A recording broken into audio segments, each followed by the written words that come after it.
Good evening and welcome to the Tony Kinnett Cast here on the Daily Signal, nationally syndicated first on 93 WIBC. Good to be with you this evening because the primary elections last night in Michigan, in Missouri, and a couple of other states were really, really weird. And when I mean really, really weird, I mean right from the beginning. I told you yesterday that I was not really impressed with a lot of the polls, especially the prediction markets, though. All of these prediction markets, Kalshi Polymarket said, "Oh man, all of the socialists, they're gonna sprint forward and they're gonna be like oodles, canoodles, and toaster strudels ahead of everybody. 30-point victory for Abdul El-Sayed. Cori Bush in Missouri, 15 points ahead. And then you're gonna see Shri Thanedar pull it out with this amazing 10-point victory." And none of that happened at all. None of that happened whatsoever. So let's go in reverse order here. Or know what? Actually, let's do something a little different at the beginning. Allow me to give you the reason for all of the nonsense that played out last night to almost dead draws, except for a few cases, and why all of that happened. Last night, there was one group of people who lost. One group of people. The people who lost were freaking weird. That's a lot of it. That is the vast majority. A lot of weird people lost right up front. First of these would be Shri Thanedar. So Shri Thanedar, he is the Indian-born representative from Detroit, and he lost to a guy named Donovan McKinney. Now, again, as a reminder, we've talked about Shri before. He's one of the guys who, like Al Green down in Texas, with his dastardly deeds undone. Shri Thanedar, he has the big, huge wig, toupee situation, and then he's also got the massive, big old honking eyebrows. So he is now very, very upset at the end, and again, losing to Donovan McKinney, that people have been talking about his hair. He's very, very upset about this. This is where his priorities are. But they talk about my hair. They talk about my hair. They talk about my appearance. They talk about where I was born. They talk about everything, my looks. They talk about my age. They talk about why I should be deported back to the country where I was born. They talk about my past business dealings and they distort my business record. Well, no. In fact, you were credibly called out for some shady past business records. And again, this was a close election. Donovan McKinney barely squeaked out a 52%, well, 51.9%, to Shri Thanedar's 48.1%. 99% of the vote is now in. They do everything. Okay, but so the reason that Shri lost is because of this. Because he's weird. Because a lot of Democrats are very, very nervous going into this election who's going to face the Republican. It's a weird place to be in because usually it's the other way around. Usually the Republicans are having arguments about who's going to nominate Dr. Oz in Pennsylvania, or who, and again, that's in the primary, not the general, or who's going to nominate, insert candidate here that's very wacky out there, smacking themselves in the head with a hammer crazy. Like James Fishback of Florida. You know what I'm talking about? Like just really weird out there candidates that aren't really good for a general election. And Republicans are used to being the ones arguing, saying, dude, if you put this person in front of candidates, in front of moderates, in front of independents, they're not going to come vote for us. They're not going to come vote for anybody. This is going to suck. Now it is Democrats that are worried to go up against the candidates that the Republicans are promoting in a lot of those districts. And the weird, some people are saying the Socialists surged last night, the Progressives won. They didn't do as well as a lot of people are thinking. Really, it was a lot of Democrats who are stuck between garbage and slightly Febrezed garbage. So Shri Thanedar, again, this was his end of July ad, his big pitch to Detroit. Again, Detroit. When you think of Detroit, when you think of the demographics that make up Detroit, low and middle income Americans who are not out like jogging on a Sunday afternoon. They're getting up and they're going to work and they are coming home. Perhaps they are struggling with certain prices on various things. Perhaps they're struggling in their business if they're a low income or middle income business owner. There are things to talk about, of course, manufacturing. Does Shri talk about any of those with voters? Nope. It's all about his, I'm Shri Thanedar and I'm jogging. Look at the wind flow through my wig. Hey, this is Congressman Shri Thanedar here in beautiful downtown Detroit. No one has ever uttered the words beautiful downtown Detroit and meant it. Not since 59, okay? No. I'm afraid not, Don McLean. This American pie is not going to the levee. It's not a thing. And also, guys, stop this. You thought I was joking when I made the jogging reference? No, here he is. I'm meeting people, asking them to make sure they vote on August 4th in the primary election. I'm asking for your vote so I can continue fighting the Trump administration. Exciting. I can't believe that didn't drive people out to the polls.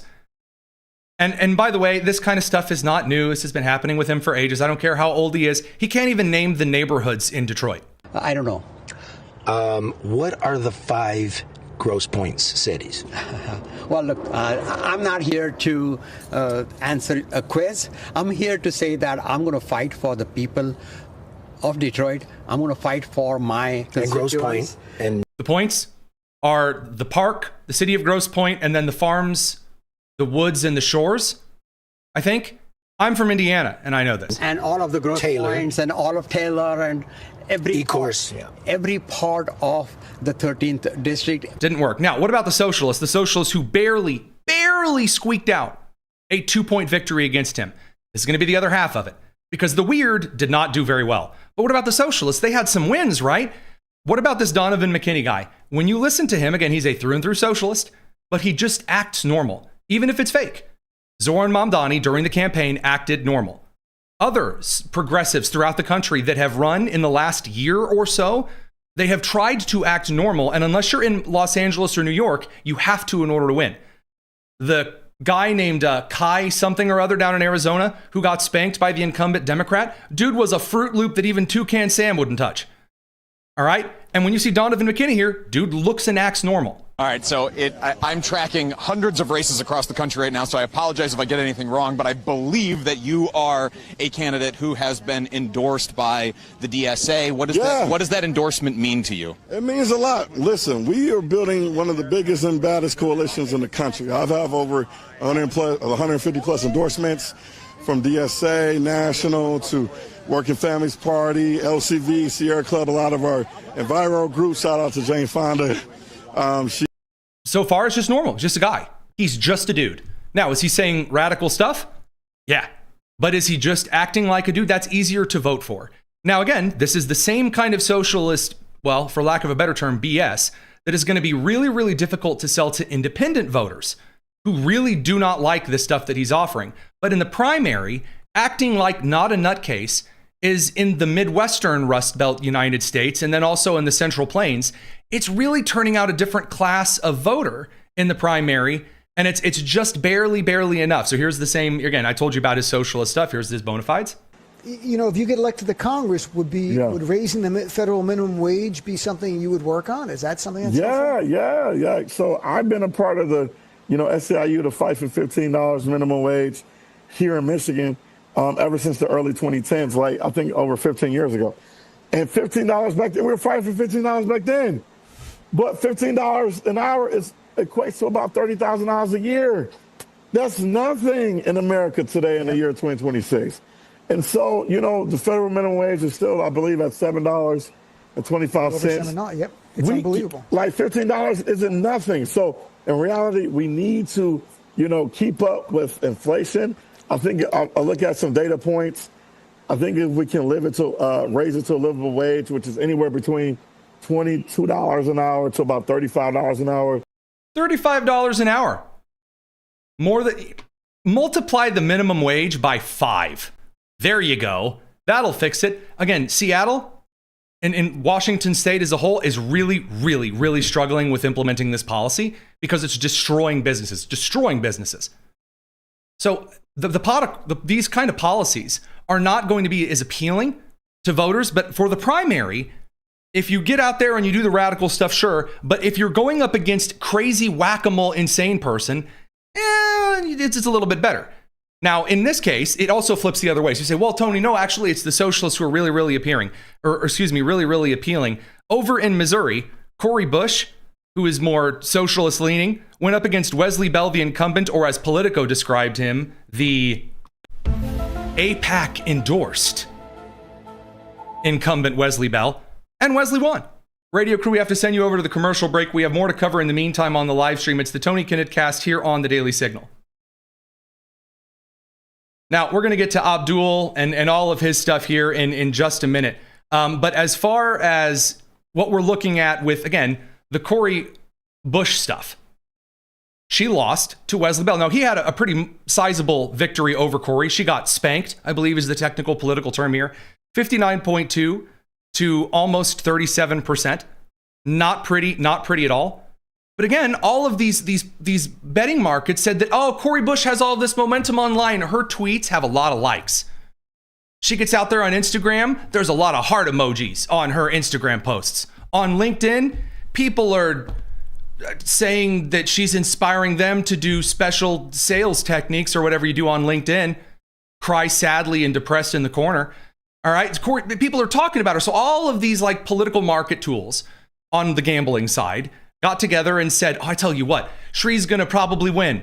And then Cori Bush, she's probably going to win. She's going to win great. It's going to be amazing. Nope.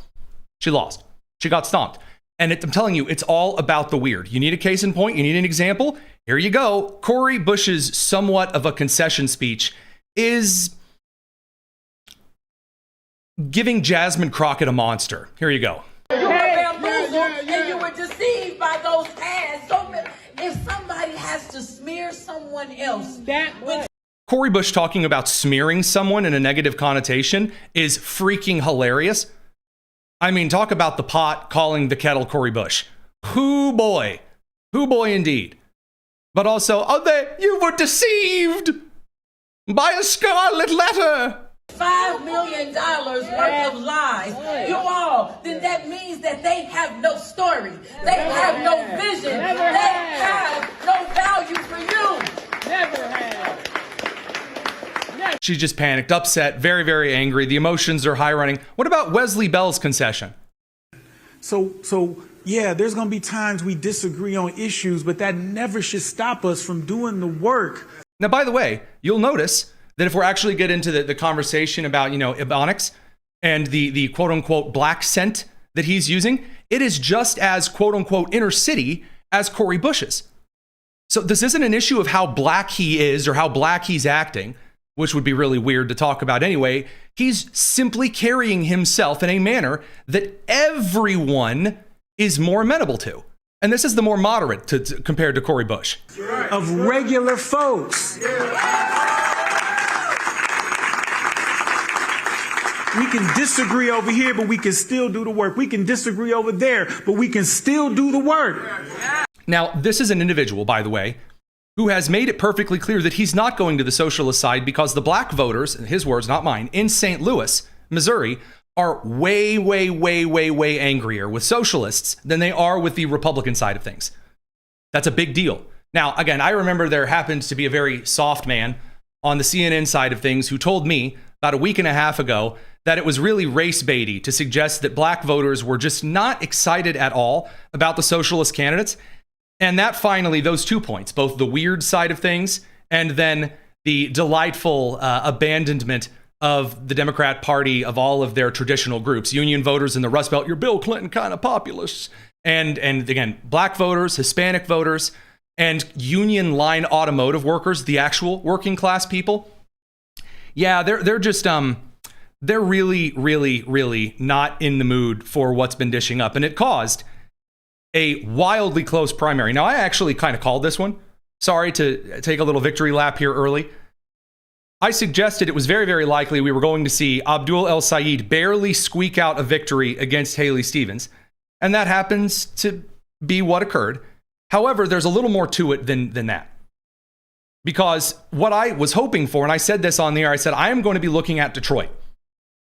Did I not? Please go back and fact check me here. I said, I'm going to be looking at Detroit. I'm going to be looking at Clinton Township in, I believe, Macomb County, just north of Wayne County. And what I discovered is that black voters and union line on the Ford assembly plant line workers don't like the socialists. Radio crew, welcome back. Let's talk a little bit about what happened with Abdul El-Sayed and Chris Farley in Michigan. So last night, Abdul El-Sayed, after I was told by the betting markets and the gamblers and the polls, they went to the university at Ann Arbor and they were like, hello, young college lesbian, are you going to vote for Abdul El-Sayed? She's like, yeah, I'm totally going to vote for him. It's going to be amazing. And the polls all said, man, Abdul's going to skunk Haley Stevens by like 15, 20, 35 points. In fact, the polls were so in his favor that Adam Wren of Politico reported that Abdul was talking about confidently skunking Mike Rogers, the Republican in the general, by 7 points. The dude couldn't even beat Haley Stevens by 7 points. 98.8% of the votes expected. There's about 19,000 left that are still not counted. Abdul El-Sayed, 48.5%. And less than 20,000 votes behind him, Haley Stevens, with 47.5%. Now, I want to get into some of the demographic stuff here in just a minute and why you see, oh, hey, look. Hey, wait a minute. Hey, let's zoom in here a little bit. Wow, it's like Lansing and Ann Arbor, the college towns, all went for El-Sayed. And then, wow, the Detroit area.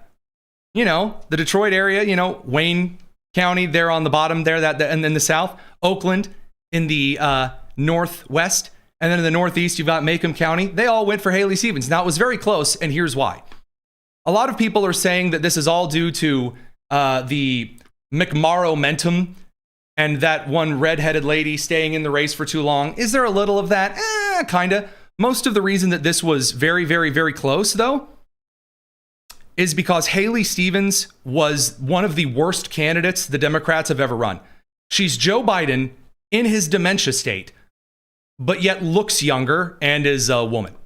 That's who she is. Like, we're going to chuck it to him and then the malarkey. That was Haley Stevens as a candidate. I am going to be working on our behalf. I am going to be telling the stories on our behalf.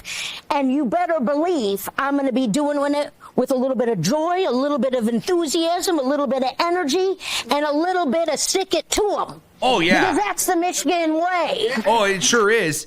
That's why the University of Michigan, let me tell you, they're out there with their slogans like, we're going to stick it to them. She's just SpongeBob. Hall Monitor SpongeBob reporting for duty, ma'am. I'm ready to assume my position in the hall. I will protect all that are weak in the hall. It's not that Abdul, again, so remember the 2016 election, is that it's not that Donald Trump won as much as it's Hillary lost it, because Hillary was just garbage and everyone was like, ew. And then even in 2024, it's not that Donald Trump came in and seized Michigan and said, Michigan, the auto manufacturers, I really like them. There was a smidgen to that, but also it was that Kamala Harris was awful. She was toxic poison AIDS in the Midwest and she lost it. She lost it, handed it to Trump. And so in this Michigan election, Haley Stevens handed the election to Abdul El-Sayed. And again, this guy is a wackadoodle crazy guy, but I'm sorry, I didn't get really the chance to say exactly how right I was about the demographics because this matters for November. So many people are very overconfident about this.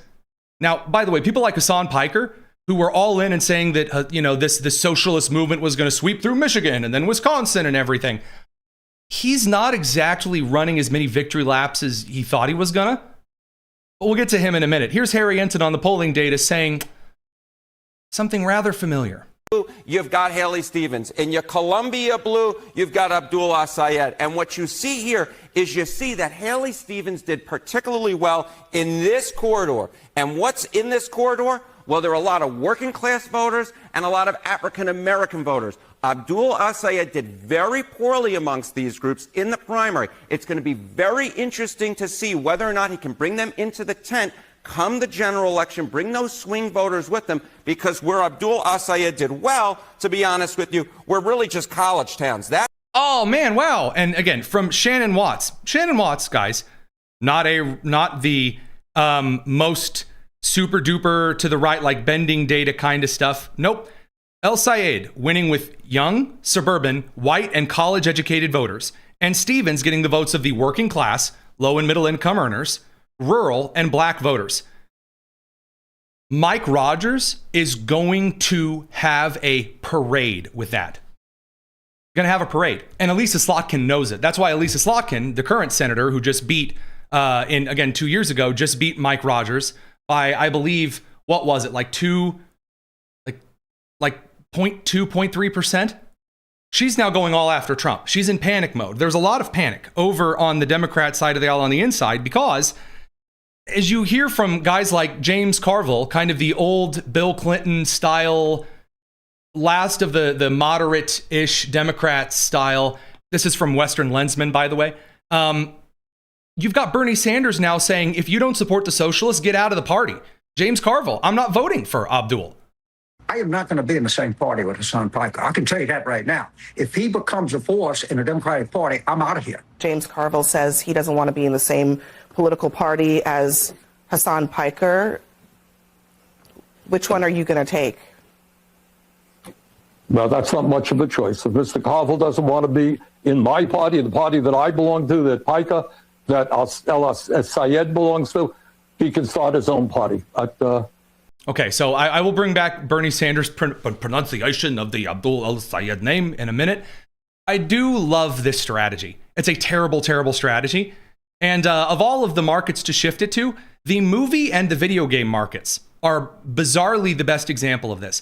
When you are in industry, there are so many games that have come out in the last 10, 15 years, those in the boomer generation, hang on, trust me, it's worth it, that said, you know what? You guys, you don't deserve attractive women and men in your games. You need some ugly, fat, nasty, drippy scuzz. And it needs to be a game about social justice. And if you don't want that in your World War II reenaction game, then you just shouldn't buy it. And then the consumer said, cool, fine. I won't buy it then. And then studios closed and people got fired. That's what the Democrats are doing right here and right now. And oh, LOL, how hilarious this is to watch.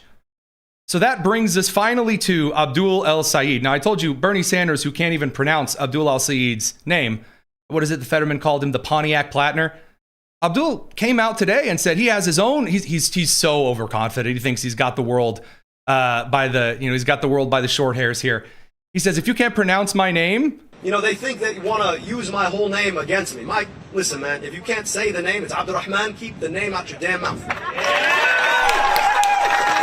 If you can't say my name, then get that name out of your mouth. You got it. Stale ramen, thank you for the advice. Oh, you're so brave, and I love it. I love it. It's so great. By the way, this was less weird than Haley Stevens. This is not less weird than Mike Rogers. It's not. By the way, notice I haven't said anything about the virtues of the Republican Party right now. I haven't said what they're bringing to the table. We're going to get to that. We haven't said anything because Republicans right now, their best option is to take duct tape, bring it in front of their face, sticky side toward the mouth, and then and not speak. From now until November. But Tony, what about? Nope. No. The Republican Congress already did nothing. It's largely too late to do anything because Thune wants to play tough guy with a bunch of retiring senators. So don't talk. Let the Democrats act weird. And believe me, the weird is far more than just acting strange on camera. So, I mean, this guy's been strange for a long time. And he just, going after J.D. Vance's wife. We're going to go from least to worst here. It's, for a general, I don't know. Michigan actually kind of cares about these personal insults in the general. What do you think is going through Usha's head when he talks? She's like, damn, I have to sleep with him.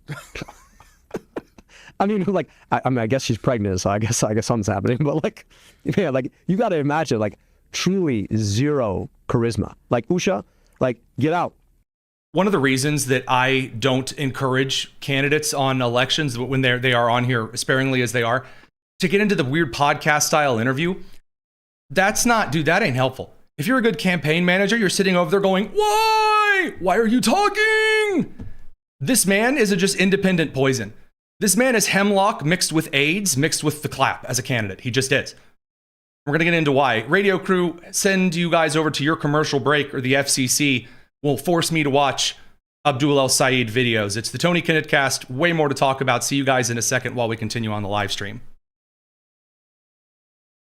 Now, there are so many things that we could dunk on, and I'm going to start again from the least of things because they're hilarious and they're really embarrassing. So he's already doing the fake workout videos. Now James Tallarico is also doing the fake manliness videos, which they don't work. And then Abdul turns around and is like, yeah, I watch porn. You think about if you're on Instagram, my team has access to my Instagram account. And the things that I actually look at on Instagram, right? Of course, we get served that on your For You page. But then every third video that scrolls on its own is going to be some OnlyFans model. Okay, let me just very briefly remind y'all how Instagram how Instagram algorithm works. It's different than the Facebook algorithm. The Facebook algorithm tries to upset you. Seriously, it serves you opposing content that it thinks you're going to comment on because that's how Facebook generates ad revenue. Instagram, however, wants to send you things you will watch over and over again because it gets you in that feedback loop. Instagram will not serve you every third video OnlyFans models unless your eyes just so happen to be watching a bunch of OnlyFans models.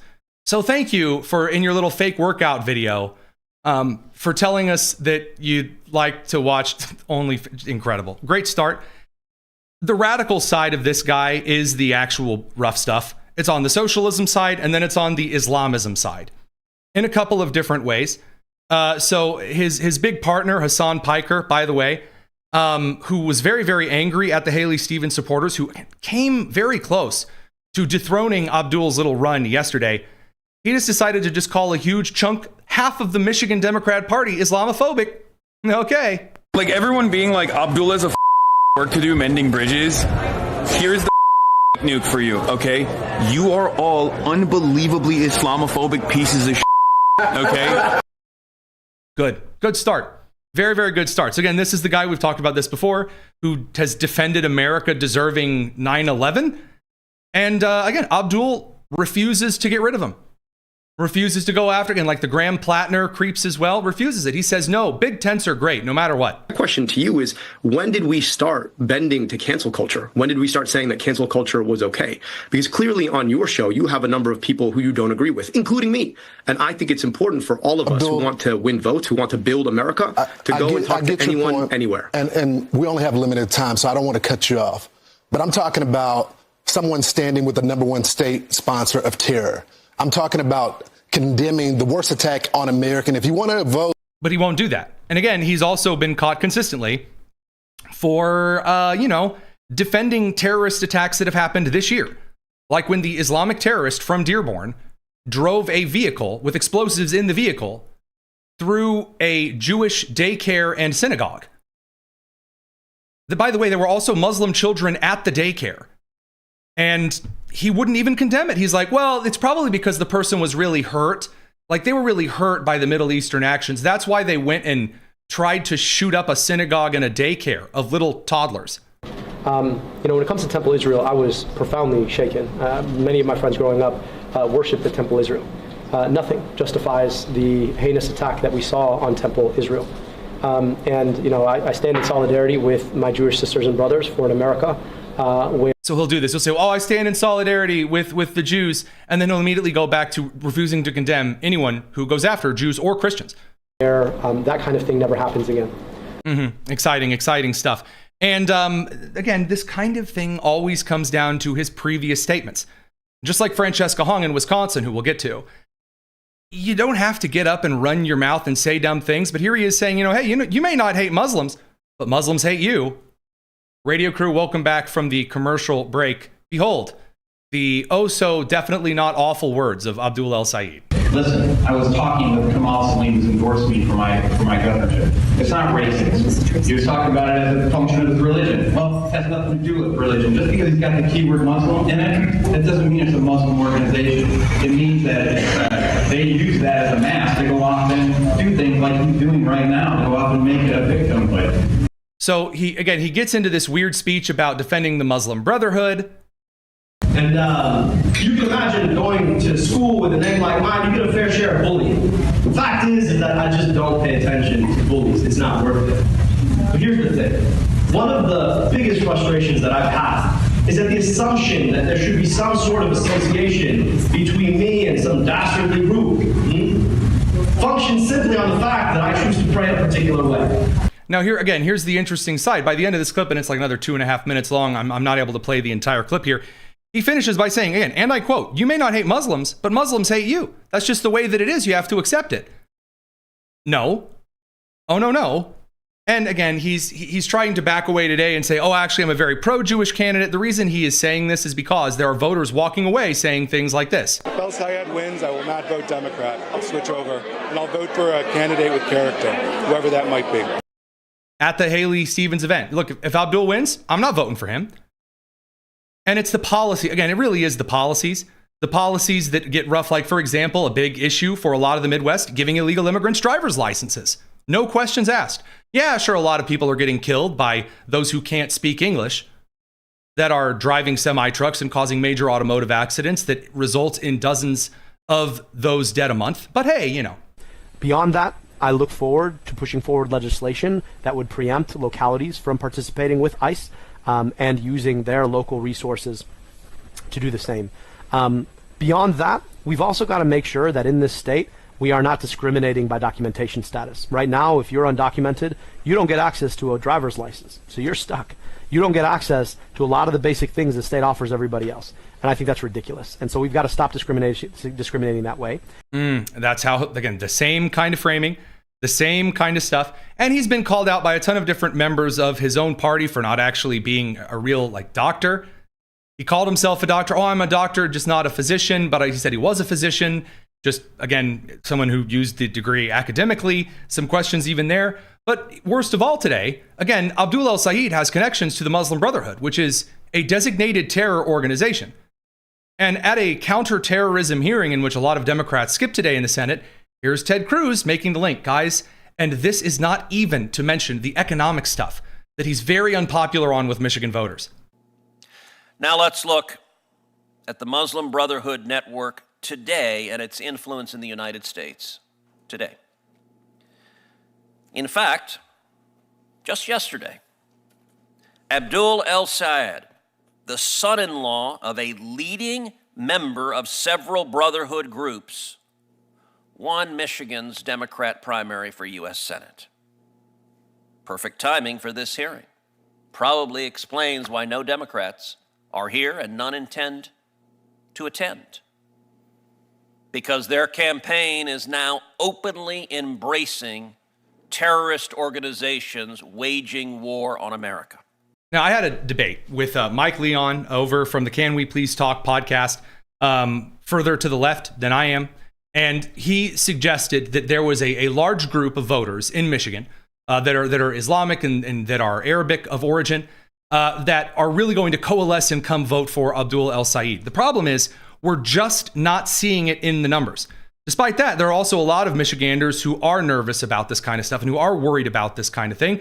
President Trump making it clear, going right after Abdul this evening in a rally that he gave. Every time this has happened, and you do that, you go through squalor, and add the word again, filth, crime, death, destruction, embarrassment. You lose your home, you lose your apartment, and that's where the communists will take us 100%. When I watch Abdul, he's full of shit.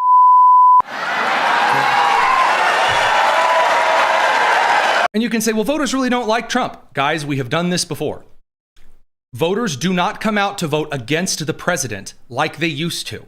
They don't. It's not. 12 years ago was 2014, and that was really the last time it effectively worked that way. It doesn't really work that way anymore. The generic congressional ballot side of things right now, which still seems to be overpolling kind of the socialist class, is not pulling in this direction at all.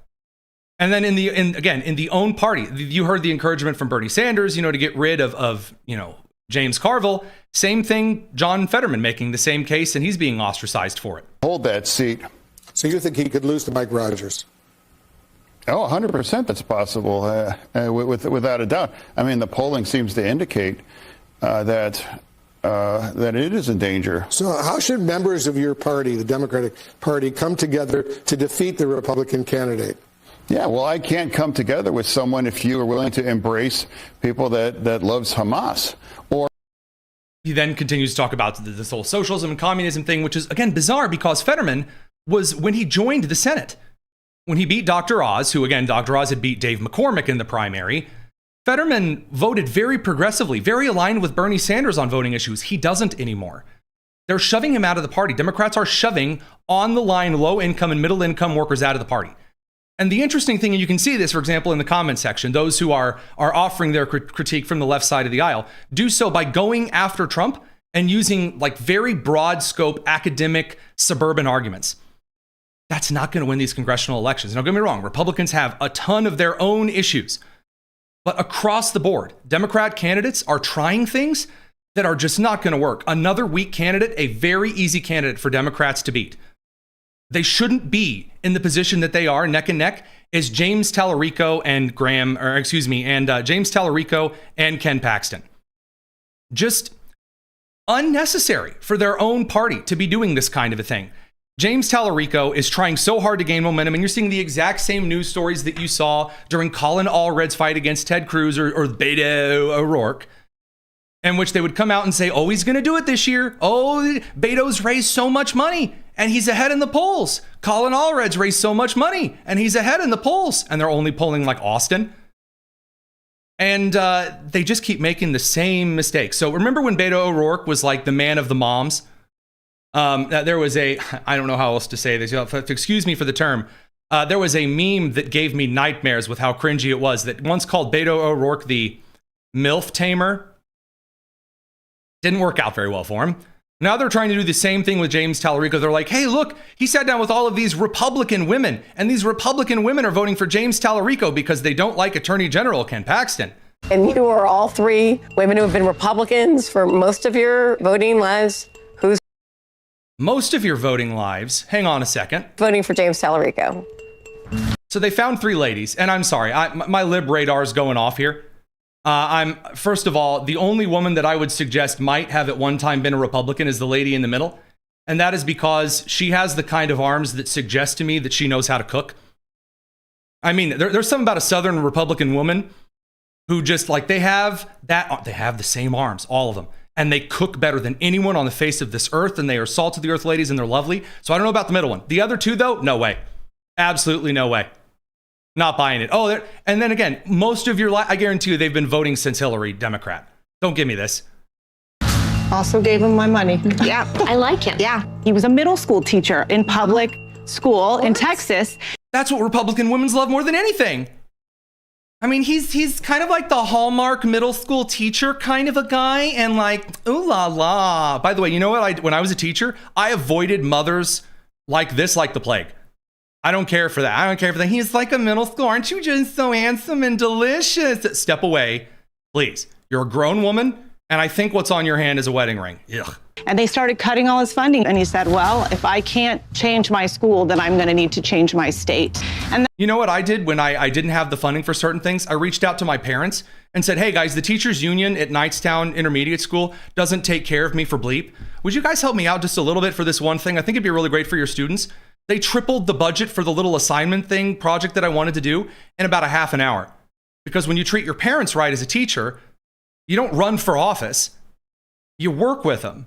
But that's not the actual rough stuff here. The worst part is this is the cringiest man that has ever lived. And he wants to tell everyone how much he's a superman. He's a man, including driving rented trucks. This is the least of the scandals, but it's funny. Texas, he's going to give you his. Before the sun, working hard, stretching every dollar. I was born to one of those people, a single mom guided by faith who did whatever it took to provide for me. Yeah, there's a horse. Teacher, I saw families doing. So then you can see him driving this truck. And there's a bit of an issue with him driving this truck. That's a rented truck. It's not even his truck. So he's like cosplaying as a cowboy Texas man. That's not the most damning thing. That's not. The most damning thing is his, well, are you even a Texan if you don't know how to handle a blowtorch like James Tallarico does? Manly man, here he is with a blowtorch because he's James. And it is the wimpiest thing I've ever seen in my life. So he's like, okay, hold on, everyone. Hold on, hang on. I'm James Tallarico, and I'm here. And I've got this high industry blowtorch. Am I doing it right, Jimmy? He's got like on the big like gloves and the jacket. I mean, I didn't even kill anybody, guys. I'm so manly. Look at him. He's incredible.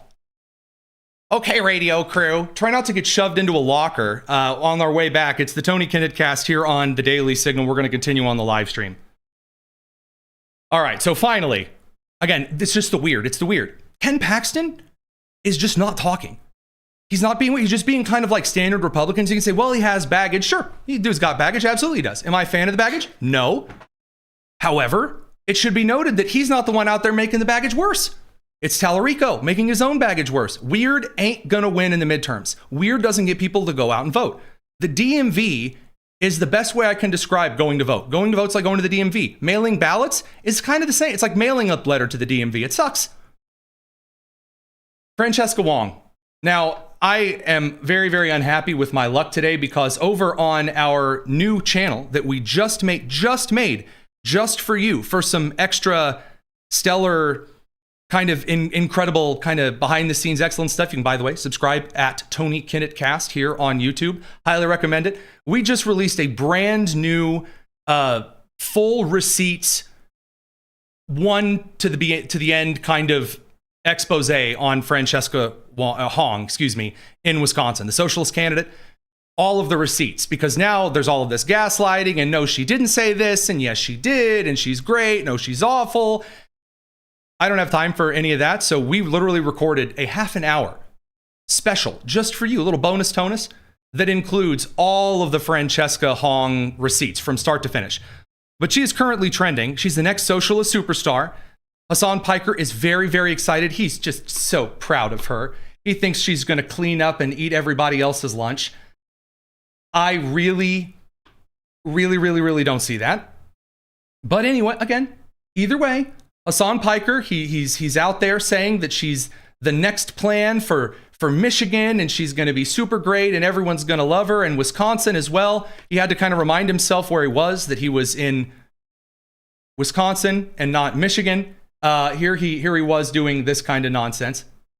And I want to talk about the history here because, you know, I did a little bit of research before I got here because, look, I know about sewer socialism. This is where it was invented, right?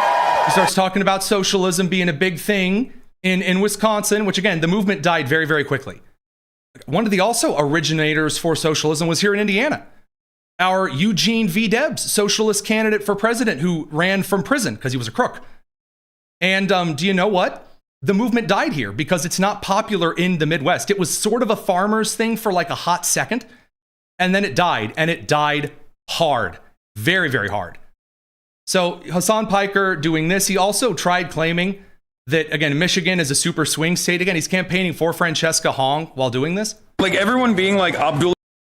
Hang on here. That's not the one that I wanted. I wanted the Abdul, not the Abdul. I wanted the his weird Francesca Hong claim. Clip 11. The reason why I brought up Michigan is because I think it was Michael Moore in 2016 who said, Michigan's not a swing state. And neither is Wisconsin. These are not swing states. They think that by barely winning primaries, that they're winning elections. By the way, you saw the same thing from Republicans. When Kari Lake won a primary, you're like, oh, they're going to win, so it's going to be amazing in Arizona. And that's not what happened. Oh, man, Dr. Oz beat Dave McCormick. Oh, wow, it's going to be amazing. And it didn't happen in the general either. It was close. And by the way, that's what's going to happen with Tallarico. It's going to be very close in Texas. That's what's going to happen with Abdul El-Sayed and Mike Rogers. It's going to be close. And it's not a close that favors the Democrat here. And just because I love poking these particular holes in balloons, this Hassan Piker argument that Michigan is no longer a swing state, that it's getting bluer. No, quite the opposite. Here's the gradient on the screen here for you with this. Michigan used to favor Democrat margin 20 points back in 2012.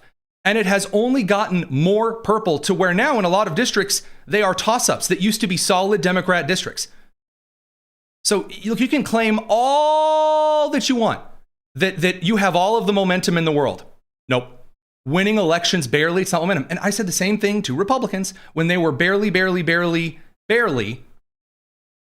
and individuals barely pulling out some of these elections. Now that brings us over to Francesca Hong herself, and there's a huge controversy going around because she is such an idiot.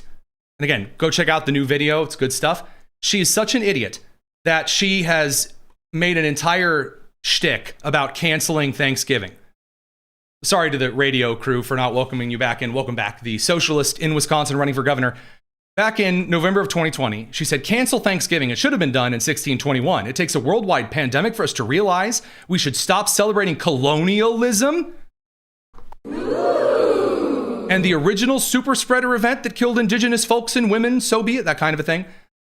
She's been getting raked over the coals because, like a lot of other socialists, like Abdul El-Sayed and like Zoran Mamdani, they won't simply answer yes or no, because then they would be backpedaling, and then all of the college academic young socialists eat them alive for that. So instead, Francesca is trying to word salad her way past it. If you think this is going to go well in the debates, it ain't. It ain't going to go well in the debates. Here's her Thanksgiving clip where she won't even say, well, obviously I don't hate Thanksgiving. Obviously I was wrong. You know, you talked about your past positions that he keeps highlighting and, obviously likely would continue to do so before November should you win. One thing that they brought up as well was a post from you in 2021 where you said Americans should cancel Thanksgiving, should have done this in 1621. The post has been deleted. Republicans have been highlighting it. The post has been deleted. By the way that she's saying this, so if you didn't know this, before Caitlin Collins was at CNN, she was at the Daily Caller, the right-wing outlet. That's when I knew her. And it's kind of funny because there are still some kind of the conservative ways that things are phrased, meaning that, well, the tweet has since been deleted, meaning your opinion on this must have changed in some way, shape, or you knew it was wrong or you knew it was stupid. You don't hear that on a lot of other outlets, and it sometimes kind of leaks through subconsciously. It's just a little fun, little bit of trivia from someone who used to know her back when she was a Daily Caller person. Do you still believe that Thanksgiving should be canceled? Will she answer, obviously I don't think Thanksgiving should be canceled. I was younger. It was a very high tense time in the country. I don't think so. Does she say that? No. I'm a chef, and one of the first meals that I made that was for the community when I was 16 was a Thanksgiving meal.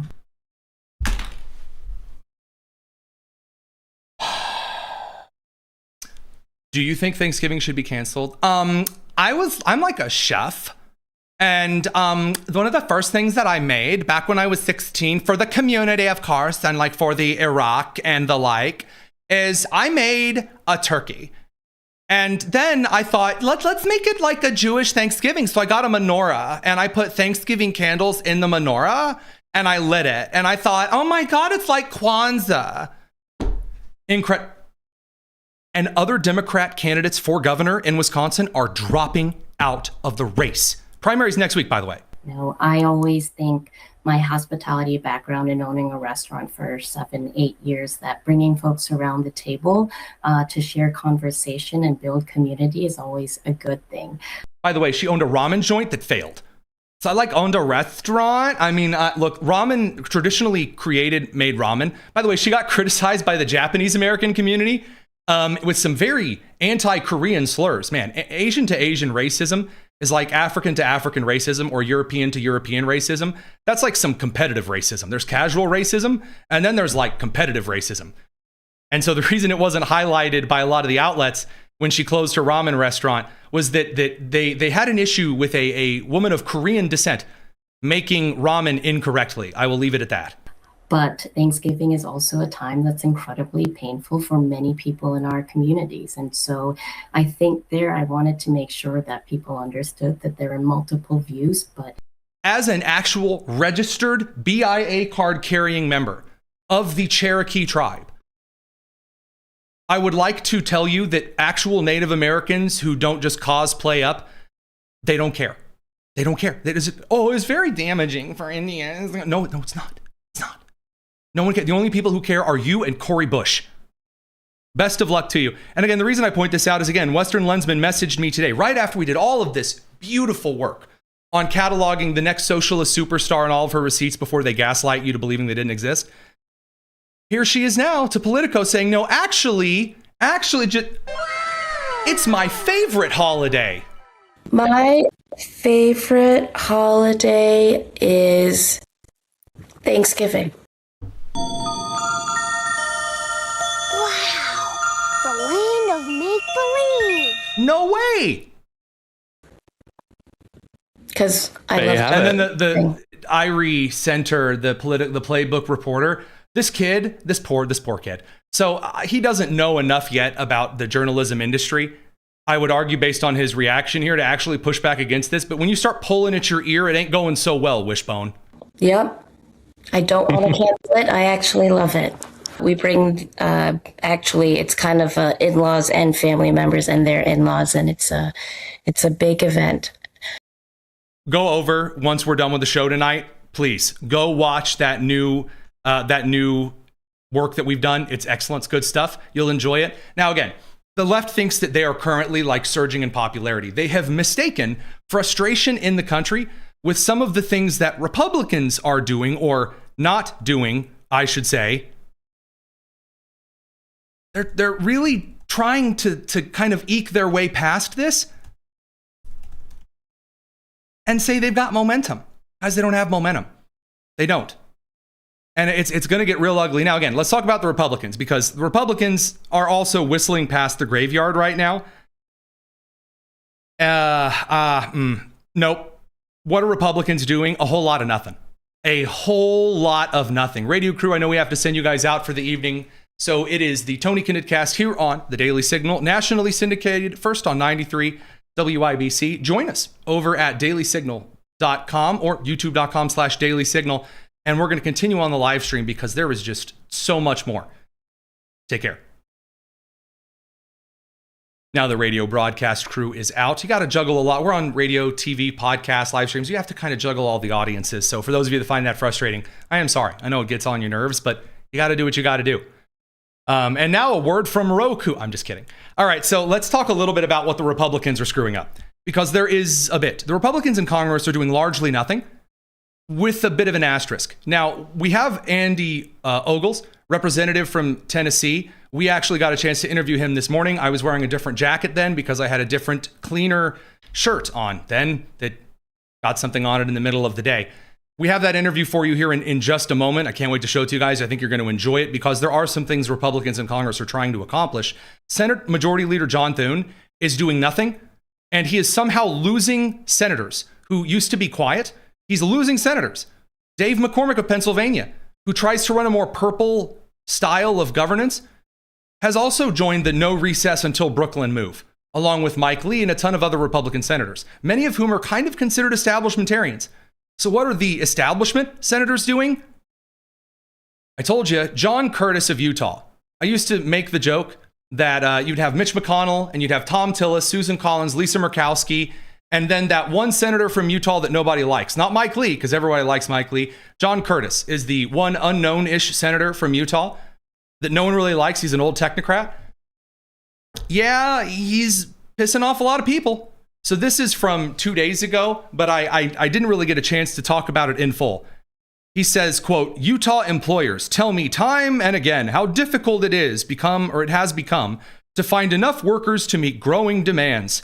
Our bill allows states to sponsor visas tailored to their unique workforce needs, while ensuring rigorous federal vetting and accountability. So first of all, absolutely not.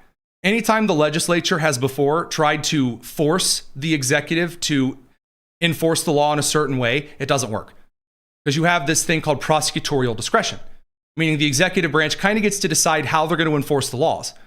And if they go too far, the Supreme Court or the federal judiciary is supposed to step in a perfect world. Now, that's a mess, and we're going to get to that in a second with Representative Andy Ogles of Tennessee. But John Curtis forms this smaller and smaller every day, thank you, line of Republicans who is suggesting what we need to do is take all of these migrants and illegal immigrants who are here illegally and give them amnesty based on a state-by-state basis. And then again, once you're here in the country, you have the freedom of interstate travel. So if an illegal immigrant comes into California, and California is allowed to grant them a permanent visa to work, they're just as good as a citizen here forever. That's why the federal government, again, through both the Department of Justice and then through the State Department, they get to do a lot of the deciding here. So John Curtis is like, throw that away and allow unlimited sanctuary states. And it's been roasted royally and rightfully so by the vast majority of the Republican Party. What I have been encouraged here to see is that there are even fewer supporters of this than there were of Representative Maria Salazar of Florida's Dignidad Act. And why? Because it doesn't matter how good you promise me the vetting is going to be. When I see all of the cases of fraud, the Somali migrant fraud, when I see all of these other cases that are deeply frustrating to Americans of federal benefit programs being not enforced until Trump comes in and assigns former TV personalities to dig through these things and guys in their 20s. That's who's digging through this stuff and finding things. That's what we had to get to. I don't trust the next administration or the next administration, left or right, to enforce this crap. That's unfortunately right now a lot of the face of the Republican Party. It's either doing nothing or just a lot of theater. Now, what is the midterm riding on right now? I'm going to level with you. It's not looking super great for either party. Say, Tony, doesn't it have to go one way or the other? No. No, it doesn't. Republicans are going into this midterm with structural advantages. And by the way, this segment, to be clear, I'm not taking any notes from anyone else. I literally have a blank spot in my notes. In fact, I will show you. Behold, I have economic and foreign policy gambles right there above that yellow. That's just the bullet point of what to talk about. This is all fresh, right to you, straight from the heart. Congress has done nothing. The reconciliation packages that they passed were underwhelming. The one big beautiful bill was not big or beautiful. I mean, it was big. It wasn't magical and beautiful. And Republicans in Congress have largely abdicated their duty just running for the next election. You had Mike Lawler in New York who would go, I don't want to do anything conservative. What will New York Republicans think? And then you had people like Thomas Massie who decided to use the first 2 years to set himself up for future nonsense and warn everyone about the Jews, and then got spanked in his election. So, by the way, really funny that Abdul El-Sayed in Michigan is claiming victory over AIPAC after, again, supposedly AIPAC-backed candidate Wesley whatever beat Cori Bush, and Thomas Massie lost his primary to insert Republican here. Funny stuff indeed. Anywho, then you've got people like Marjorie Taylor Greene, who also did nothing except whine and complain, and now is so ostracized and untalented, she's resorted to recording Cameo advertisements. So Cameo is a very weird, and if you use it, I'm sorry, I just think it's really weird, where people who are obsessed with celebrities will pay a celebrity of some sort to send birthday messages. So you're like, can you say happy birthday to my son Braxton? And then Marjorie Taylor Greene, if you pay her a little bit of money, will go, hi Braxton, it's Marjorie Taylor Greene. I'm still relevant, I promise. So Republicans kind of wasted their time. Victoria Spartz of Indiana threw a fit early on about not being in any committees. And then you had other representatives who were more moderate that got mad about the budget. And then you got in this big shutdown fight. And then no one wanted to do anything. And it was a big mess. So what happened? The Trump administration ran the economy and ran foreign policy. That's what happened. Which means the Trump administration made two really, really big gambles. Two of them. Two. Gamble number one is that tariffs would fix the economy. And did it fix the economy? Nope. Didn't. Did it stop inflation? Nope. Nope. Did tariffs ruin the economy? Nope. But were tariffs also this amazing magical fantasy that made everything better? Nope. It just didn't happen. Sorry. And the Supreme Court then ruled that he couldn't do that anyway. Now, again, I know a lot of people disagree with me on that. I'm sorry. It is just the fact that the majority of Americans in every political party didn't like it and it didn't work. Now, that aside, the administration also can correct some of those things, and the economy is naturally recovering. By the way, big tech shifting to the right is a huge boon for Republicans. That is like the greatest kind of accidental victory ever. Now, number two, the other gamble the Trump administration took was on Iran. After the success in Venezuela, they decided, you know what, it's go time, let's kick Iran's ass. And the Trump administration moved in and then started going, well, I don't know. There's a couple of people saying, I don't know if we should do this. It's mean. Sure, they just killed 50,000 people, but they showed us with no evidence whatsoever other than just the hit building that on a Saturday that, oh man, originally there were 70 girls, then it was like 120, 150, 190 girls were blown away in a school strike that the United States, again, hitting a SAM site next to the school. Like, oh, we're so terrible. We got to stop and run away. And forever wars are killing us all. And so the gambles have been set. Now, for Republicans to win in the midterms, I'm going to tell you right now, Republicans are likely to keep the Senate and the House is up for grabs. There are a lot of people who are telling you, well, Democrats are either going to take 1 or like 10. Right now, it all rests on two gambles. Hear me now. It's Wednesday, August the 5th at 8:05 p.m. The gambles are these. If the economy rights itself within 3 weeks of the midterms, Republicans not only do well in the House and Senate, but probably pick up a seat in the Senate.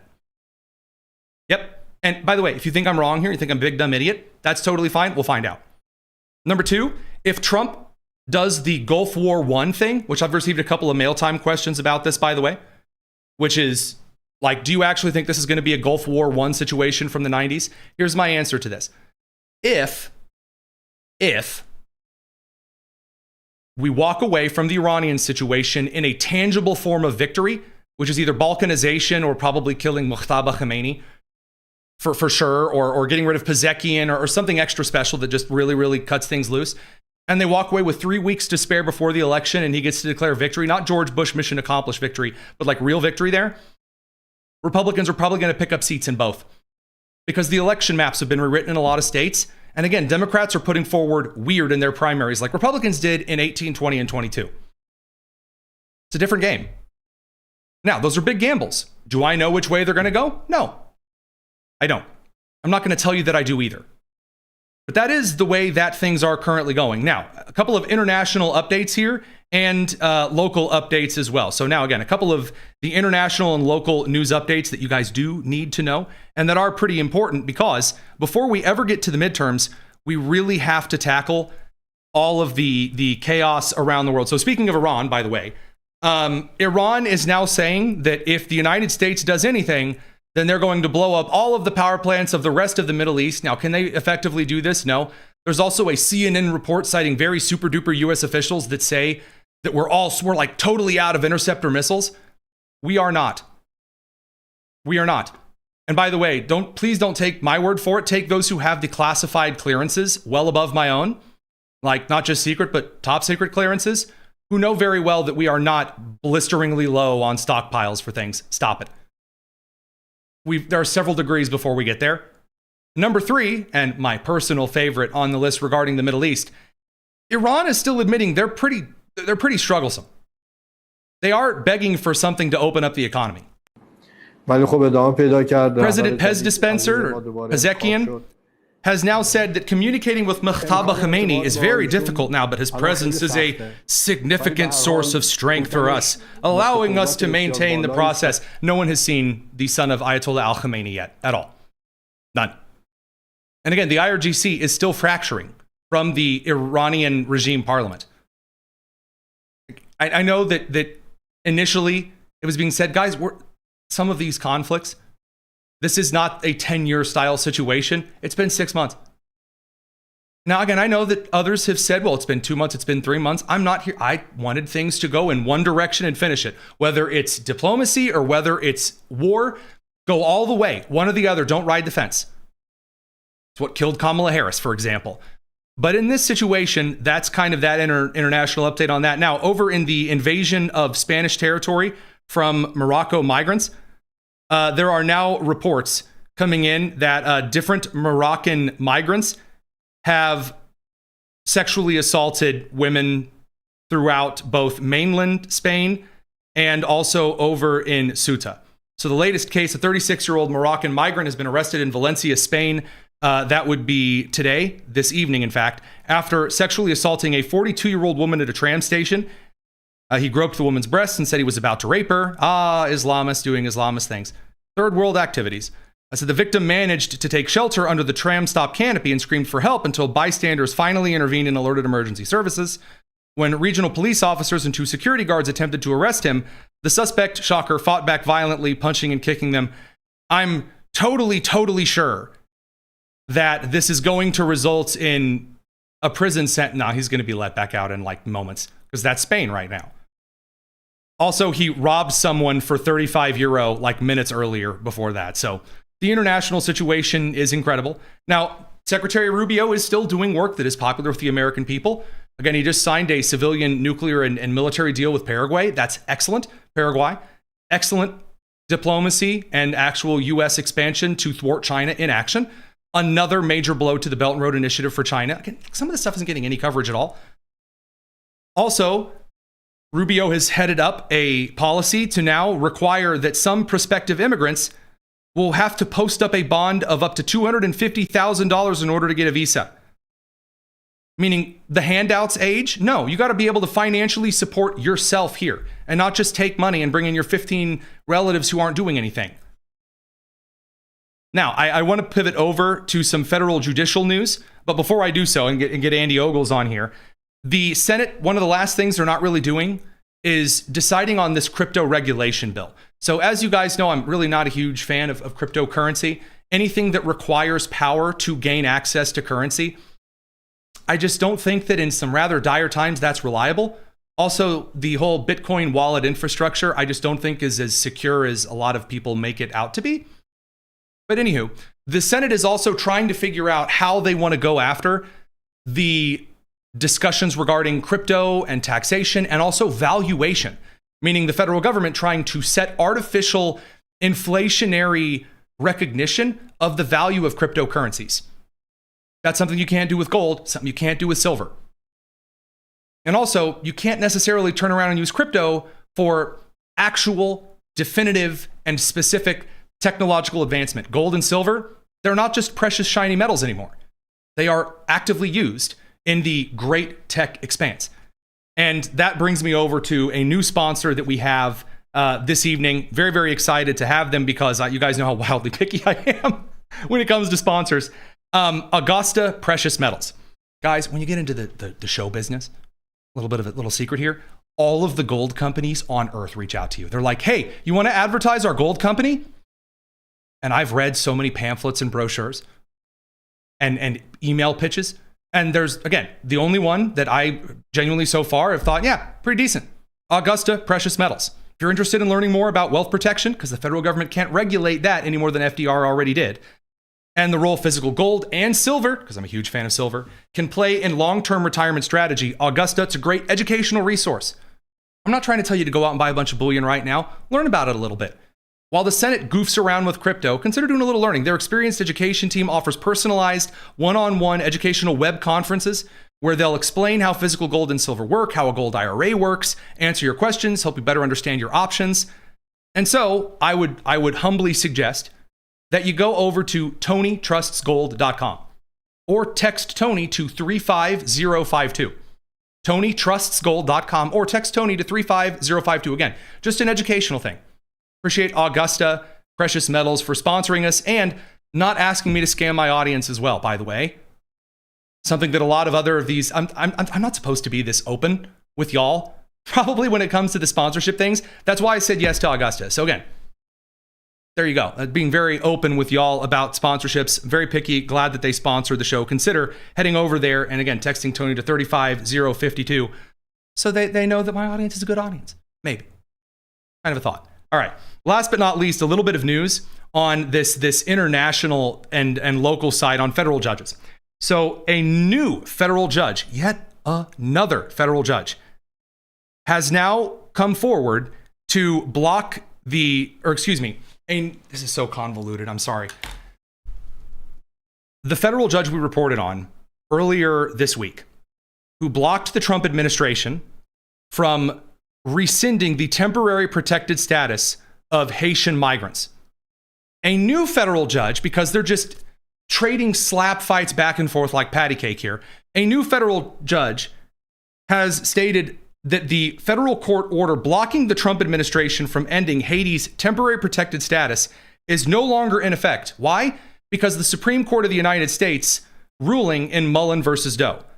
Meaning the lawsuit's going to continue, but the administration can now move forward with ending TPS. It's just truly, truly wild. It is. That we have judges essentially now overruling each other. And so I want to show you, again, this great conversation that Representative Andy Ogles of Tennessee and I got to have. Of course, he's the one who has just filed an impeachment proceedings against one of the federal judges trying to block the Trump administration on ending temporary protected status. We'll be back right after this interview. Check it out. Going to be joined by Representative Andy Ogles from Tennessee's 5th. I know there's a ton going on tomorrow, election coming up as well, so we're all very, very wildly busy. But I saw that you sent another series of articles of impeachment, this time against another federal judge. Give us kind of the breakdown. What are you hoping to accomplish by this? Why go after some impeachment articles here? Yeah, I mean, when you look at Judge Burroughs, she's been more of an activist than a judge. So there was a recent court decision that gave the president of the United States to end TPS, or temporary protected status. And so what this judge is doing is siding against the president, against the Supreme Court, And she's siding with Somalis who are here stealing from the taxpayer. And so if there's ever a case, a clear case where this is judicial activism and she should be impeached for it, it is this case. And by the way, our founding fathers warned us about the all too powerful judiciary. And when you have a judiciary that's legislating, like Congress, we now have a second legislative branch. That's not what our founding fathers intended, and quite frankly, they warned us about it. And this really just blows my mind that you can have the Supreme Court say in no uncertain terms, that's right, no temporary protected status extensions go past the authority of the president of the United States. So he's the final word on it. And yet they're creating I think it's not really what you said. It's just the way that you said it. That's what the judge is saying with the TPS and the Somali case here. So is this a case of misdemeanors, or is this maybe something new that needs to be set up here in which judges that disobey Supreme Court orders are immediately disbarred? Is there a kind of future alternative to this than filing articles of impeachment? Well, perhaps. We have this current mechanism, and that's quite frankly the mechanism that I'm leveraging to bring attention to this case, right, and quite frankly try to hold her in place. And now here's the issue, right? Even if we pass this in the House, the Senate isn't going to do anything. I mean, we've got the Save America Act, which is supported by 83% of Americans. That's a CNN poll, by the way. It's not, nothing against CNN, but they're not a bastion of conservatism. But that being said, 83% of Americans, that's black, white, brown, Republican, Democrats, independents, everybody wants this. Even Democrats can go back to their districts and campaign on the fact that they voted for the Save America Act. And John Thune won't put it on the House floor. It's not controversial, or the Senate floor. And so imagine if we sent over articles of impeachment. Now, I'm going to advocate that when we get back in September, that we bring this to the floor. You know what? For some, this might be a tough vote, but that's the job. We're going to take this vote. I want to take this vote, and we're going to hold her accountable if I have my way. So that's actually one thing I wanted to get a chance to ask you about, because I know it's even more kind of insider ball over on the Senate, not to break with leadership, and that if someone goes their own way, you don't talk about it, you don't criticize them. The House doesn't seem to have as much of a problem with this anymore. It's kind of become Animal House over there in a number of ways. Do you think that we need to kind of toss aside the old only conversations behind closed door and not actually calling out some Republican senators in the meantime, or is that maybe too big of a cultural shift too fast? Well, let's get to the House. John Quincy Adams loved the House of Representatives. Look, he was a member of the Senate. He was an ambassador. He was president. He retired to the House of Representatives. Why? It's because it's where you argue. It's where you debate. It's where you do the people's work. The Senate needs to take a lesson from the House. Get in there, debate the issue, come to some sort of consensus, and then pitch it back to the House to see if we're willing to accept it. That's the legislative process. This is supposed to be a back and forth between the two bodies. But if Thune is unwilling to put it on the Senate floor, if he's unwilling to do the job, he needs to step aside respectfully and let Mike Lee or someone else do the job. There's one final question I have for you, and I kind of agonized over how to phrase this to you, so I'm just going to wing it. You'll have to kind of excuse me here.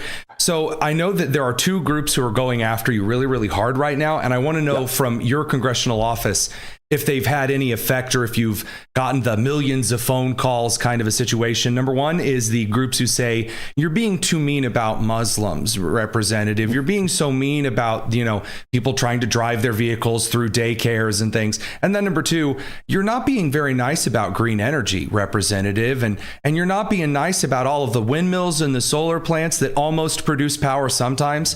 So I got to ask, has it made any impact or any kind of a dent on, are you getting outraged Tennesseans who are contacting your office about either of those?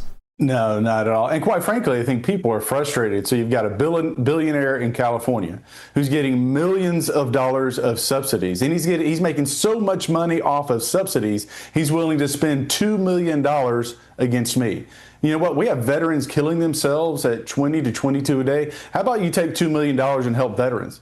We have third graders that can't read, write, or do arithmetic. How about you take $2 million and help kids? And oh, by the way, if you can't read, write, and do arithmetic, and when you start the fourth grade, the probability of you going to prison is off the charts. And so, but the issue is I'm outspoken. that I'm a fighter. People are tired of the subsidies going to billionaires when their kids aren't getting textbooks, when our veterans can't get services. We need to prioritize Americans, hardworking Americans, over billionaires and their green energy subsidies. So the individuals, the constituents from Tennessee's 5th, they're concerned about those things, not green energy and your rhetoric on the Quran, for example. That's right. And look, the data speaks for itself when it comes to these Islamists. And you can look at London, you can look at Rome, you can look at Paris, where the population is 10-12% migrant, a lot of them Muslim, and yet that 10-12% of the population is responsible for 50% of the rapes in all of those cities. When you have a segment of your population, regardless of their country of origin, regardless of their faith, when 10% of the population is committing 50% of the sexual assaults, you got a problem, you should do something about it. That's why I'm being outspoken and why I get criticized for it, but you know what? I'm not backing down. Well, as a kind of little final point here, I mean, just ask Lang. I mean, you take a walk in Dearborn and it turns out it rocks. Little on the nose there. It's a very sad thing to see. Representative Andy Ogles, Tennessee's 5th. Thanks for giving us a couple of minutes. I know a lot of stuff that you're working on. Thanks for throwing some stuff on the House floor anyway. Absolutely. Thank you. All right. So we're going to get into just a smidgen of mail time tonight with a bit of a proviso. So hang on. I planned to talk a little bit about the really, really, really bizarre burrito gate that a lot of the online right and podcasters and officials and everyone are just arguing about. And I'm not, guys, it's online right now. And I let me get this particular piece of B-roll up here in a second. We can address those super chats too. When I say, by the way, that there's a huge section of people right now that are talking about burritos and arguing and yelling at each other and everything else, it's just annoying. It's very, very annoying. We're going to talk about that tomorrow. And I think we're going to talk about it with the Daily Wire's Michael Knowles. So that'll be a great reason to come back tomorrow. We're going to break down that because for those of you who are much wiser and not hyper online every minute of the day, good on you. We're going to cover that before we hit the end of the week. I'd rather do some mail time tonight before we finish out because, to be completely honest, I'd rather just kind of break down a couple of things you guys have been asking.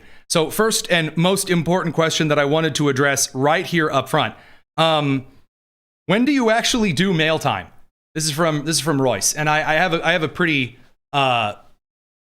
standard answer for that one, and that is we just try not to do it every day because then it gets old. Every show has like a viewer engagement kind of a section.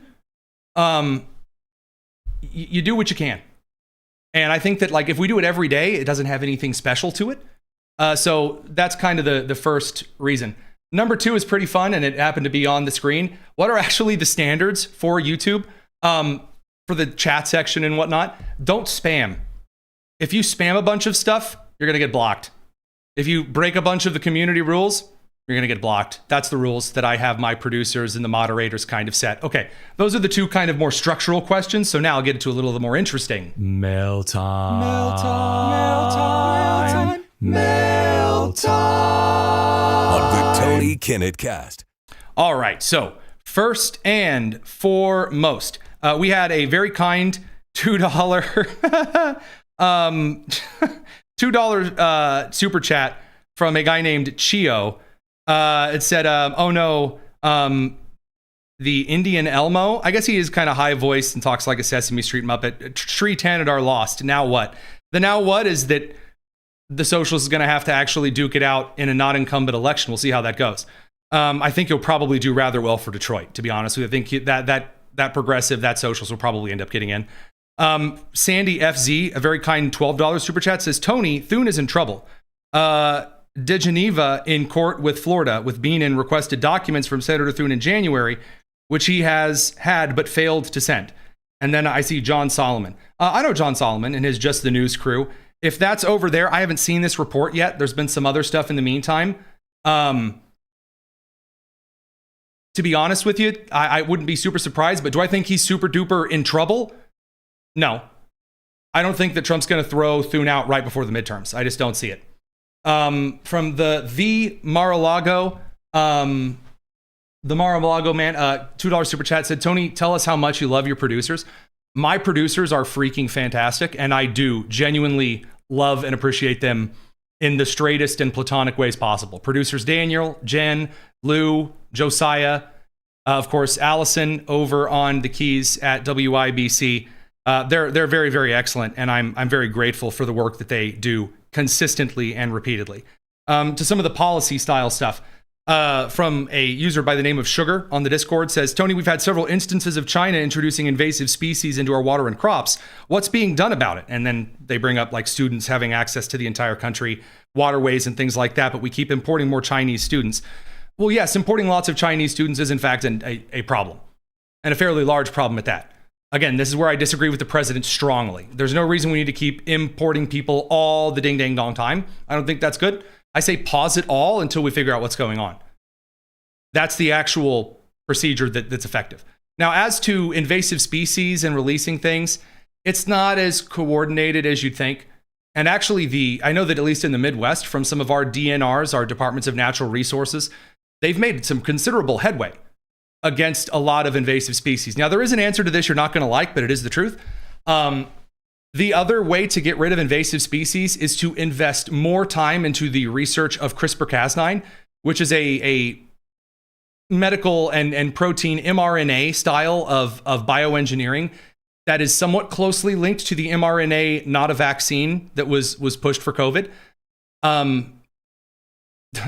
CRISPR-Cas9 is one of the greatest discoveries of all time. It actually comes from S. priogenes, which is also flesh-eating disease.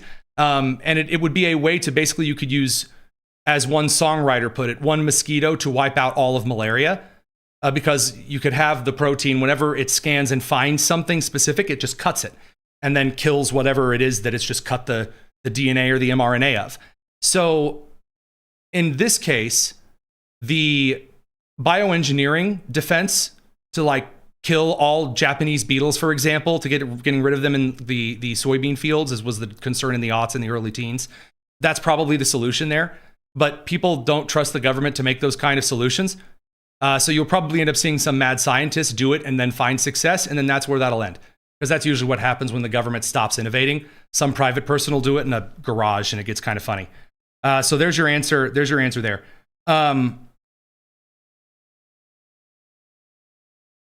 Do I really? Well, let's see. What are my thoughts on cyber attacks of the water systems in the USA? A lot of them are very, very premature. So every time that you engage in some kind of a cyber attack on infrastructure, it ends up getting updated. Now, this is why I also believe that it's important. This is why people are like, how are we spending so much on defense? Oh my God, aren't we feeding children? This is why I think that those people are retarded. The reason I say that is part of the national defense funding and management includes hardening our infrastructure as a matter of national security. Now, the Chinese national security system for their technology is built on bubblegum, duct tape, and urinal cakes, and it's incredibly fragile. The United States is fragile, but also very disconnected. So, like, the water systems for Minneapolis are not going to be the same for the water systems of Rochester, Minnesota, just down the road. That kind of a thing.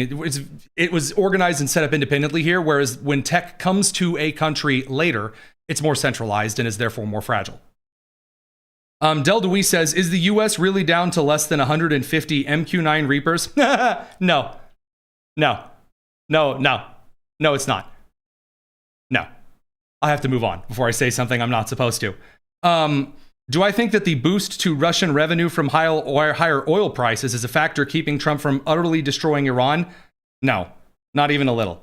I don't think that's it. I think that it's the isolationists in the administration and the Gulf state partners. So you have two groups. You have, for example, Donald Trump Jr. And other Donald Trump kids who are very close to Qatar for the dumbest of reasons.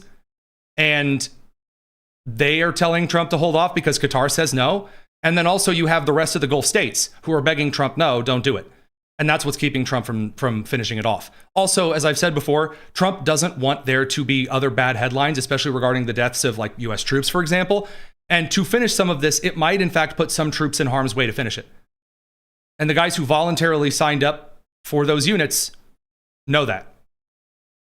Talked to a guy over in one of the Marine Expeditionary units just yesterday for that example. So, next great question here. Okay, on Social Security yesterday, Did you say that Social Security, that like you could just kind of hop into the United States and then instantly receive benefits? That's not what I meant. I did get a couple of comments about this. Yesterday, I had said that essentially you can work your entire life for Social Security, or you can essentially hop into the country. And then I thought I said meet a small set of requirements and then hop into Hesto Presto and then receive it. You have to work 40 required quarters for Social Security, but the rules and also exemptions and pass-throughs have become very common with immigrants over the last 22 years, I believe, since that kind of revision was changed. In the early Bush administration, there was like a lax kind of an omnibus that got through and got kind of weird. So it is still an entitlement program. And the things that you are paid out on and the differentiation of how much you put into it versus how much you get out of it is not as stringent as it used to be, which is what I was talking about. But I'm glad that you brought that out. What do I think of from Lisa? What do I think of President Trump bashing Jeanine Pirro? I think she's done a good job. Is he using her as a scapegoat because he got ahead of his skis on the reflecting pool damage? Yes, he is. Do I think Jeanine Pirro is going to get fired? Probably not. Do I think that, and I said this at the time they were doing the resurfacing, I said, if this is not done perfectly, then it's going to have problems. They're going to have to resurface it. I remember saying that specifically on the air. And they have to resurface it because it wasn't done completely properly. Now, was it rushed and it was like a contract no bid thing? No. But again, that's also a conversation for Indiana limestone, which is another tale for another time.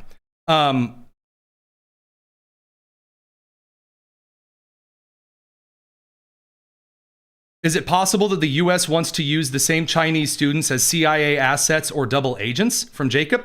I'm going to say no. I don't have any other intelligence on that side of things to make any speculation. Recruiting double agents is very, very, very dangerous, though. And I will say that in all of the public interviews in which you have international intelligence individuals that do kind of like closeout interviews with media after they retire, hiring a double agent is rough because then you have to keep track of the information that you're also feeding that double agent. It's far easier to just feed false information to people and expect them to report it back. Most often, you're not going to be disappointed. All right, the last time, I got a couple of questions on the tariffs. So a lot of people saying, nuh-uh, the tariffs actually work. Okay, on the subject of tariffs. Number one, I know a lot of you disagree with me on them and the implementation of them. And I will hit 2 points on it very briefly here at 8:33 before we close out the show. Number one, on the matter of tariffs working. Right now, here in the United States, we are in an era and in an age where you cannot do open diplomacy in front of the media and in front of the country anymore. That age is done because of the internet.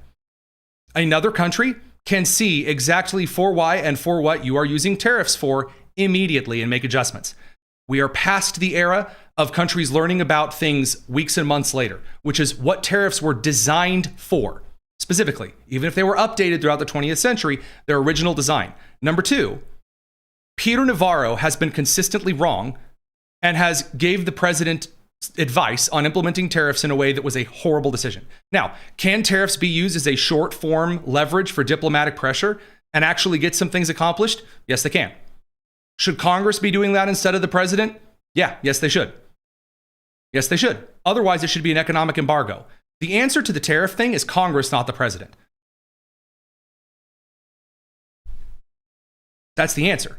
Now, also on the issue of Hamiltonian economics and whether tariffs are far better, the United States is not currently built to do so. It is not. And again, the economy in both the global and the national are not zero-sum games. They're not. The idea that like, oh, we're going to penalize Europe for this and it's totally going to work. There are other games at play and it's just not worth it. It's just not worth it. Until all of these federal regulations on the economy are cut, then you want to play with tariffs? Sure. My big issue with tariffs is that we started messing with things on the tariff side before we fixed a bunch of the problems in the meantime. We didn't get a lot of the fraud out of the way. We didn't get a lot of the regulations in the EPA and the Federal Trade Commission out of the way before we started messing with this. I don't know what it is that I can tell you that's different. Again, the effect of tariffs, especially with this administration, have not done a ton. They haven't. And there were other diplomatic carrots and sticks available for President Trump to get some manufacturing back in the United States.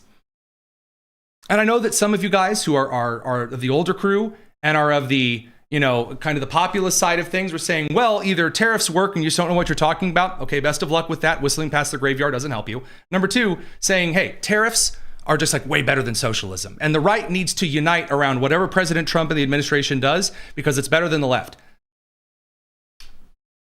I'll get a chance maybe to talk with y'all about that a little bit tomorrow with Michael Knowles and this whole burrito fight. I am not of the opinion that we never, ever, ever punch right. I said that on the show earlier this week. I am of the opinion that sometimes it's necessary and it's kind of a good thing to actually have these debates out in the open. And again, I've said this before. I think this administration has done a lot of phenomenal stuff so far. And there are constantly updating things. By the way, there are some excellent tariffs and some awful tariffs. None of that means, by the way, that I think the president is a genius or an idiot or what. No. I kind of heard him out on it. So again, I know some people saying, well, it brought in a ton of revenue. Yeah, and Americans did in fact pay a good chunk of the revenue. Did they pay all of it? No. Did they pay some of it though? At a time when the economy really should have been recovering and not dealing with this kind of stuff after the inflationary crisis? Yes. Question for the ages. So again, that's another conversation probably for another time. But hey, as to this kind of a thing, I'm happy to answer these kinds of questions because I think there's a lot of good to them. Even if you disagree with me, that's totally fine. You don't have to agree with everything I say at all. The day that I start totally agreeing with you on everything, find a different show. Now, that all said, we'll see you tomorrow. A lot more to discuss, and definitely check out that Francesca Hong interview, or not interview, I wish, that Francesca Hong video that we did, the expose, the full markdown of all of the receipts over on the Tony Kinnett Cast channel. We'll have more to talk about tomorrow. It's the Tony Kinnett Cast here on the Daily Signal, nationally syndicated and first on 93 WIBC. Take care.